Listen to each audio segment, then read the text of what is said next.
Natural life which खुशामदीद देखने वाले अस्सलाम वालेकुम। माशाल्लाह देखो जी मेरे 2 परिंदे रह गए, बाकी 4 उड़ गए, 6 परिंदे आए। एक माशाल्लाह वेखो बैठे आ सुकून नाल मौज मस्ती कर रहा। ठीक है, तो वीडियो पूरी वेखे। इस वीडियो में तुहानू दस्या वैसे भाई ये अपने परिंदे वापस आने की कौन एक ए बैठे हुआ जनाब है नज़र आ गए ने। तो वीडियो पूरी देखनी है, लाइक शेयर करना, क्योंकि इस विच तुहानू पता लगे वैसे भी आज़ाद थोड़े परिंदे उड़ जान तो तुसां बुलाने किस तरह वापस। ठीक है, तो ये नुकसान हर किसी इंसान नाल होंदे रहंदे, तो इस वास्ते वापस बुलाने का भी तरीकाकार पता होना चाहिए। हमेशा तुसी कोई भी परिंदा उड़दा ना, अगर लव बर्ड उड़दा, कबूतर उड़दा या कोई भी उड़दा, उहदे नाल दा दूसरा परिंदा तुहाडे कोल होना लाजमी है।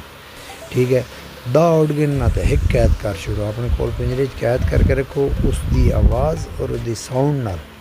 ठीक है, इंशाअल्लाह तुहाडे सारे दे सारे वापस मुड़सन। जिस तरह ए वेख मुड़िया पिंजरे विच खुद ब खुद जिकण गया, इंज ही वड़िया, ए वेखे ने ए वड़ गया, उन्हें सार खुराक खा दी, इस दूए तोते फिर मारना शुरू कर दिता। इस वास्ते ये पिंजरे दे पले वे तोते होंदे या परिंदे होंदे, ये बाहर जिंदगी नहीं गुजार सकते।